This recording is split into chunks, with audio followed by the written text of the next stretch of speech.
Sejam bem-vindos, meu nome é Paulo Escuro e você está no canal Autodefesa e hoje nós vamos falar sobre a recente alteração da portaria 467 que trata do porte dos policiais judiciais, isso mesmo. Se você não é policial judicial, você não vai entender muito o que está acontecendo aqui, mas esse vídeo é mais específico para o pessoal da polícia judicial. É isso mesmo, agora no dia 11 desse mês, dia 11 de junho, o CNJ se reuniu e votou uma proposta de alteração da portaria 467, que era a portaria assinada lá em 2022, que regulamentava o porte institucional dos policiais judiciais. Essas alterações vieram para trazer aí um respiro para a nossa situação, que era muito uma situação que nós estávamos numa sinuca, né? Um beco sem saída, nós não tínhamos mais para quem recorrer, porque de um lado a PF não dava porte de defesa pessoal, do outro o porte institucional estava em alguns lugares valendo só para a arma institucional, e agora finalmente tivemos a alteração e saímos dessa encruzilhada. Essa votação, então, foi uma alteração através do Conselho de Segurança do CNJ, que trouxe essa proposta para o CNJ e trouxe essa alteração. Então, vamos dar uma olhada aqui no resuminho, eu fiz um resuminho para nós do que alterou do que trouxe essas alterações. Então, alterou-se trazendo a delegação para o chefe da unidade da Polícia Judicial poder designar o porte. Então, agora o chefe da unidade, não só mais o presidente do tribunal, o diretor do foro, não só mais o cargo de diretor estratégico pode, mas sim agora o próprio chefe da unidade de Polícia Judicial.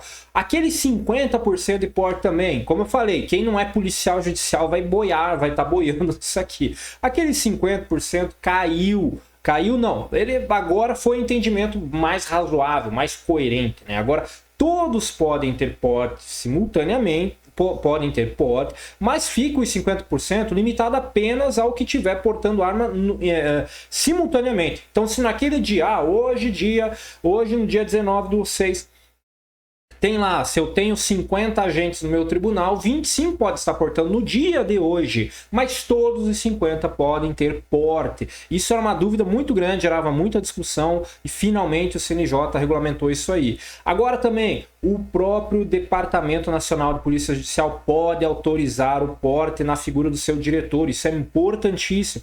Mostra que o DNPJ, o Departamento Nacional, ele está saindo apenas daquela função de regulamentação para a função de execução mesmo, trabalhar junto e executar as ações de polícia judicial. Também trouxe que o chefe da unidade da polícia judicial pode autorizar a extensão do porte funcional para a defesa pessoal. Então trouxe um grande poder aí para o chefe da polícia da unidade, o que tira aquele enrijecimento, aquele negócio, poxa, toda vez que tinha que pedir autorização, tinha que ir lá no presidente do tribunal ou lá no diretor do foro. Era uma coisa muito engessada e agora trouxe isso.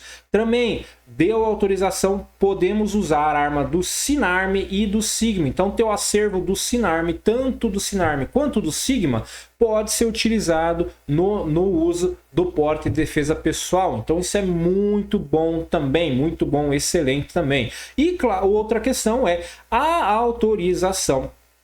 A autorização, ela é presumida, ou seja, para mim, presumido entenda-se, não precisa mais nada, você já está valendo. Se você é um agente que está em função, desempenha funções de segurança e autoridade, inteligência ou policiamento ostensivo, presume-se automaticamente, para mim, o meu entendimento, a minha leitura, e depois a gente vai discutir um pouquinho mais sobre isso aqui, automaticamente o teu porte institucional ele é estendido para a defesa pessoal. Eu não vejo outra, para mim a leitura é essa, talvez possa ter outras leituras derivadas disso, mas para mim a leitura desse artigo, dessa alteração é essa. Eu vou agora fazer uma leitura mais na íntegra, mais pormenorizada. Então vamos acompanhar aqui, eu vou ir item por item, batendo item por item da alteração. Como eu falei, não foi uma portaria nova, manteve-se a 467/2022. O que ocorreu foram alterações dessa portaria, trazendo aí essa possibilidade, eu fiz esse resumão que eu trouxe agora, e agora vamos passar para íntegra, fazendo a leitura das alterações na íntegra e trazendo também alguns pontos do voto do relator que são importantíssimos até para explicar o porquê. Eventualmente você que não é policial judicial está lendo aqui, então até para explicar para você o que está acontecendo aqui. Então vamos lá, as alterações. Essas aqui são alterações. Esse aqui é o documento do voto da alteração. Aqui o ato normativo é esse númerozão grande aqui, então vou tentar aumentar um pouquinho para vocês aqui. Conselho da Justiça Nacional de Justiça, CNJ, auto normativo, porte de arma, lá. Aqui é o relatório, o voto. Eu vou passar o voto e a gente vai direto lá para nossa as alterações. Então aqui, ó, resolução que altera, resolve, altera o artigo 3º da resolução 467 passa a vigorar com a seguinte redação e com o acréscimo do 3A, 3B, 3C, 3D. Então aqui no primeiro artigo, no 3º, não tem muito nada de novo a se tratar aqui. No 3º, é mais ou menos paralelo aqui com o original. Vamos aqui ao original do 3º, né? Aqui as armas de fogo, Então nada muito diferente do que já vinha trazendo aqui no texto original. Agora, o 3A que é onde começam as alterações. O 3A trata da delegação do chefe da PE, da Polícia Judicial. O chefe da Polícia Judicial poderá designar os servidores que terão porte de arma. Então lá, o presidente do tribunal ou por delegação. Então pode ser delegado. Isso é muito bom, que a maioria dos lugares provavelmente vai acontecer isso. O presidente do tribunal vai delegar para o chefe da unidade para resolver essas questões, porque é uma questão muito mais prática para isso. No primeiro artigo aqui, a limitação deverá considerar para fins o número total de policiais judiciais presentes no quadro. Então aquela limitação relacionada lá ao número, aos 50%, ela deve ter o quantitativo total dos policiais militares. Eu já explico isso aqui. Isso aqui vem acontecendo uma complicação que o Exército estava começando a perguntar quem era que tinha porte de arma, para daí fazer o cálculo de 50%. Então, peraí, se eu tenho lá 80 agentes no tribunal, 40 portam arma, daí o Exército está começando, mas quem que porta arma aí? 40. Não, então vocês só podem ter 50% desses 40. Então tava tendo... Pô, mas peraí, daí o negócio estava ficando cada vez mais complicado. Por isso esse entendimento trouxe uma coerência nesses entendimentos e resolveu essa questão. O artigo 2 aqui, o parágrafo 2º do 3A, trata dos 50% lá. Incidirá somente sobre o quantitativo de portes simultâneos no dia de serviço.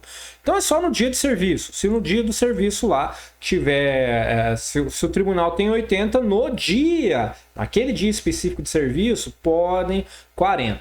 E aqui trouxe uma questão mais interessante. Excepcionalmente, de forma justificada, por razões de segurança, o chefe da unidade da polícia pode ampliar o limite percentual dos 50%. Então, eventualmente, aqui é algo muito coerente. Na verdade, esse 50% é algo que é um absurdo, mas como está na lei, como vocês viram aqui, remete lá na 10.826. Isso aqui está na lei. Para mudar a lei está muito difícil, ainda mais nesse governo atual. Mexer com legislação de armas é um negócio muito complicado. Então, isso aqui vai ser difícil mudar pela lei, mas da forma como está aqui, eu acho que ficou pelo menos execuível. Você consegue executar. Por exemplo, você tem um tribunal do júri. Você tem um júri num tribunal, num determinado tribunal de justiça federal, por exemplo.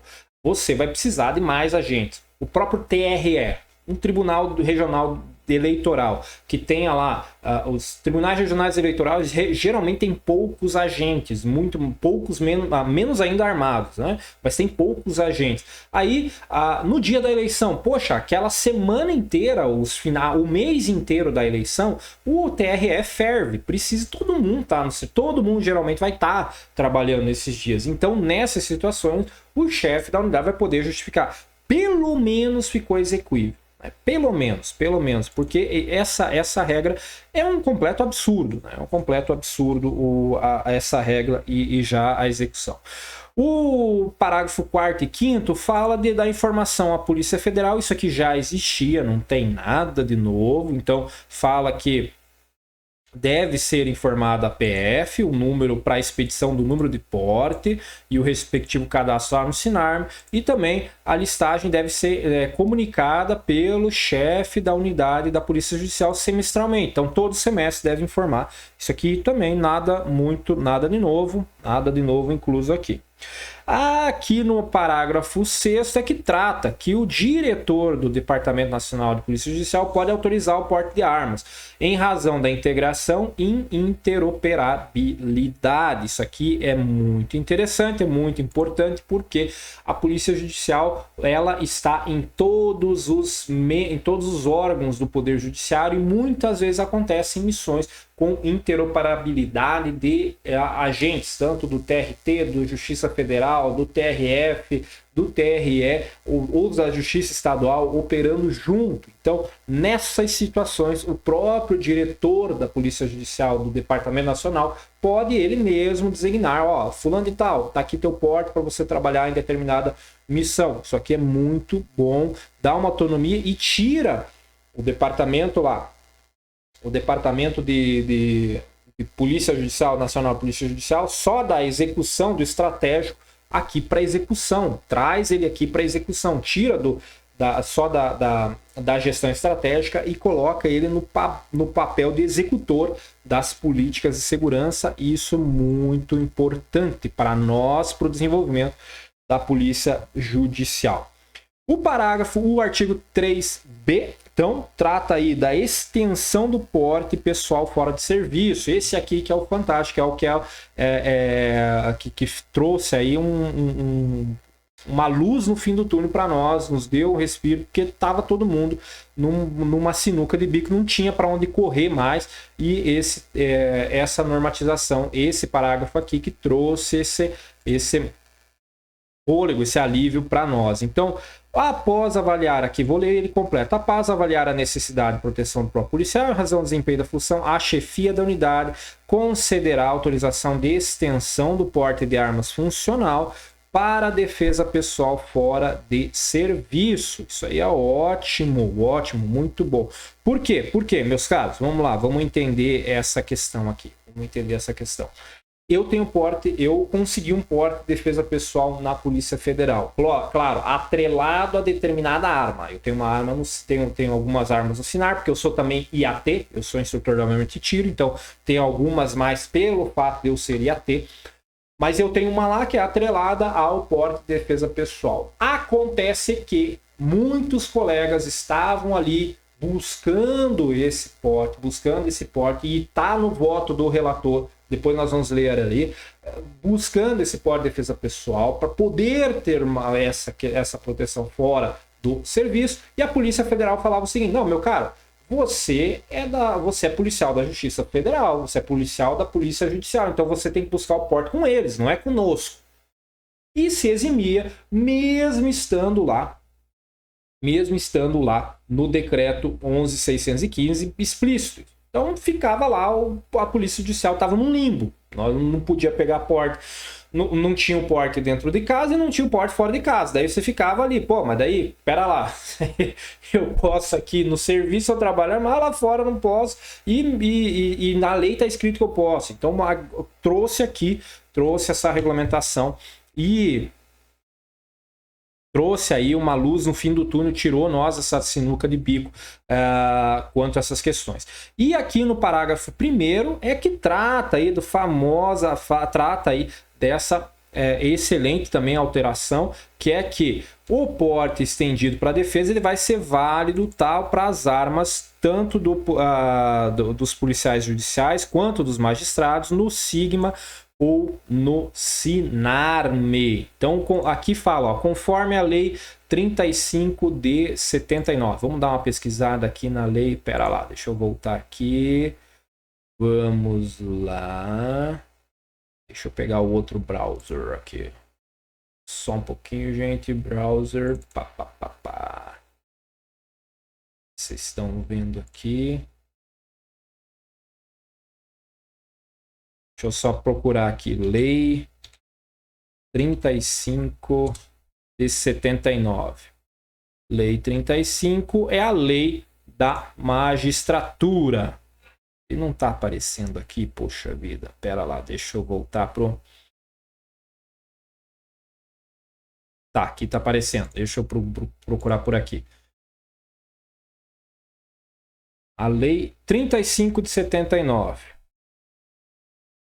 35 de 1979, lei complementar 35 de 1479, é a lei da magistratura nacional, a LOMAN, a famosa LOMAN é que tem aqui o porte de arma dos magistrados. Então, esse artigo aqui vale também para os magistrados. Então, para os magistrados e para os policiais judiciais, pode o uso agora das armas, tanto no Sinarme quanto no Sigma. Outra coisa importante que vinha acontecendo para os magistrados também, é que os magistrados, teve uma época ali um pouquinho, acho que no governo Temer, final do governo Dilma, foi autorizado os magistrados comprarem armas restritas naquela época, que depois voltou agora também, né? Então, naquela época também o 9mm, 40, 45 eram restritos. Então, foi autorizado os magistrados comprarem restritos e registrarem no Exército, no Sigma. Então, alguns magistrados têm suas armas no Sigma restrita e estavam com essa. Será que eu posso portar? Não posso portar, sendo que a arma está no Sigma? Agora isso aí está resolvido também, o que também traz uma coerência a mais na aplicação. E o parágrafo 2º, que é aqui que eu trato da questão do presumida, né? Lá no resumo eu falei do presumida. Então, parágrafo 2º.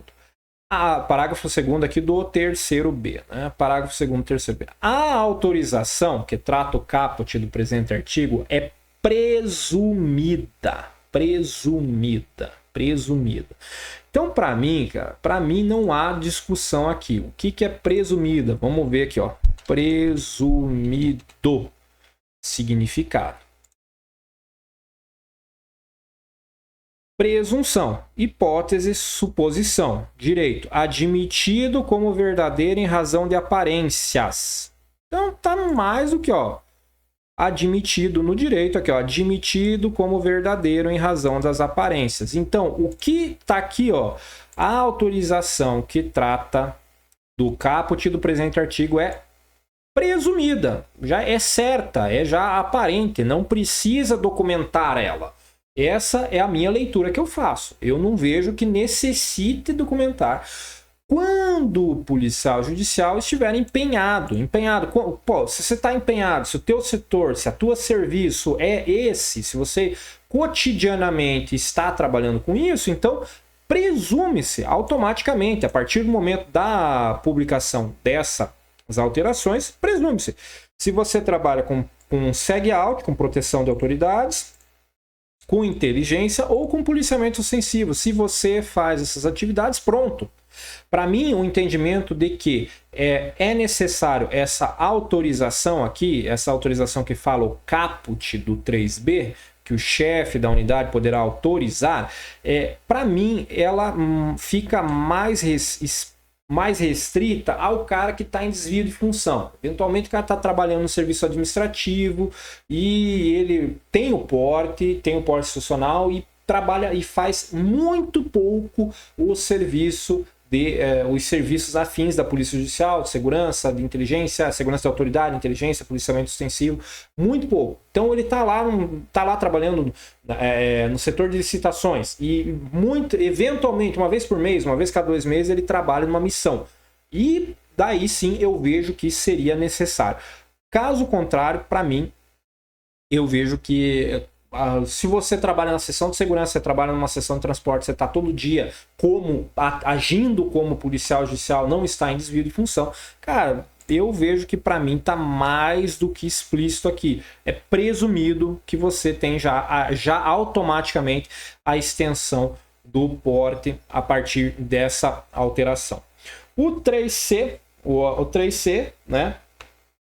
Fala que sem taxa, então tudo isso aqui sem taxa, então não há necessidade de taxa, das questões de taxa para a questão do porte, porque veja aqui, gente, isso aqui é um negócio interessante. A gente, quando vai renovar o CRAF, alguns CRAFs nossos aqui, pelo menos aqui na Justiça do Paraná, aqui na Justiça Federal do Paraná, a gente vai renovar alguns CRAFs, tem que pagar GRU para PF, cara. Então o Estado tira de um lugar para pagar para o outro, cara. É um negócio que não tem cabimento. Você tá tirando uma conta e colocando a mesma, mas tem que pagar GRU, senão não sai o CRAF. Alguns agora, depois de muita briga, ali tá saindo com validade indeterminada, mas ainda tem porte com a porte CRAF institucional, o documento da arma institucional com validade e cobrando GRU, né? O Estado é uma coisa que, enfim, mas tem disso. Então por isso que é importante que eles resolvem cobrar o porte, né? E o 3D, que fala da validade indeterminada do porte, porém que os exames devem ser realizados a cada 5 anos. Então, uma coisa é o porte, outra coisa é os exames. Os exames têm que ser realizados com frequência de 5 anos, mas o porte lá na inscrição do porte, validade indeterminada, e daí só os exames que internamente são refeitos a cada. Como funciona com qualquer outra polícia? A polícia, o policial militar tem lá o documento do porte dele, ele tem lá o documento, não está escrito validade e tal, ele não tem validade do porte. Mas a polícia militar tem seus meios de verificar se os seus policiais estão aptos a portarem arma. Eles têm sempre um procedimento. O cara começa a ficar meio louco, ficar ruim psicologicamente, ter muitas internações, a polícia militar já traz o cara e começa a verificar a questão do manutenção do porte ou não da pessoa. Até questões questões disciplinares internas podem chegar ao ponto do porte ser cassado. Então tem essas questões que são internas e na Polícia Judicial vai funcionar da mesma forma, fica um controle interno para essas questões. E também traz aqui a alteração do artigo 4º e 5º, que trata aqui sobre questões de capacidade, do treinamento. Isso aqui não tem nada de muito diferente do que já se é presumido, né? Fala que traz a formação funcional na Academia Nacional da Polícia Judicial, que para nós, policiais judiciais, é muito bom tratar da nossa academia, que para quem não sabe, ela existe, está em Brasília e funcionando.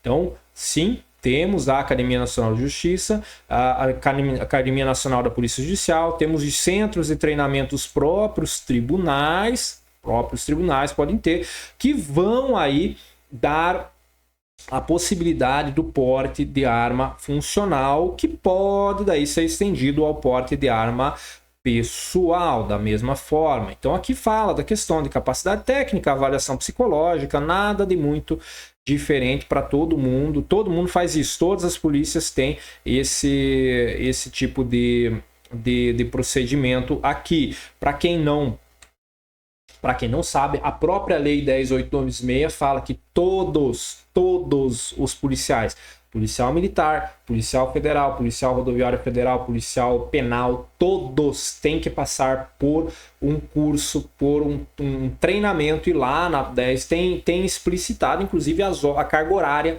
de armamento e tiro, para daí poder ter a sua o porte institucional. Então não é assim, muita gente pensa, não, só porque o cara fez com concurso para PM, passou, ele já tem porte. Não é assim que funciona. Eu, inclusive, na minha academia da PM, lá em 2003, uma policial feminina, ela não passou na prova de revólver e ficou inabilitada para o porte de arma. Ela se formou policial militar, mas ela não tinha porte. Ela teve que esperar uma outra academia vir para fazer novamente as disciplinas de armamento e tiro, para daí conseguir o porte de arma. Ela passou um tempão lá, foi um ano e pouco, sem arma. Ela trabalhando como policial militar em serviço administrativo, mas sem arma, porque ela não passou na prova, né? Então, tem sim essas questões. No artigo 5º, trata aí o armamento serão definidos pelas respectivas pela presidência, mediante instrução do órgão da Polícia Judicial. Então, isso aqui é muito importante. Eu acho muito interessante que ela fique limitada, que os armamentos, calibres, que tipo de calibre, que tipo de arma, tal, seja limitado no máximo ao tribunal, porque é muito diferenciado, cara. Na Justiça Federal mesmo, na Justiça Federal, a 5ª região é uma coisa, a 4ª região é outra, a 2ª, a 3ª são totalmente diferentes. Então você querer padronizar tudo, começa a engessar. Eu acho que é muito perigoso, começa a engessar e limita muito as possibilidades locais, porque eventualmente alguém tem algumas possibilidades que não vão ser adequadas. Por isso é muito importante essa questão. Fica autorizado a aquisição de uso restrito para os tribunais, isso aqui é importantíssimo. Muitos tribunais muitas unidades já contam com um armamento 5.56, outras já estão sonhando com outros calibres, então muito importante. Então, aquisição direta, o parágrafo 2º aqui, que é mais interessante, que é a aquisição direta de armas e munições tratadas no artigo 13 do inciso 2, é permitida aos membros da magistratura e aos integrantes da Polícia Judicial que tenham autorização de porte funcional vigente. Então, que mais do que tratado. Lá no decreto 11.615, nesse artigo, ele fala lá que as armas e munições restritas são proibidas, é proibida a aquisição, salvo daí para as instituições de defesa e segurança nacional e para os membros. Então, aqui no parágrafo 2º do 5º, inclui a Polícia Judicial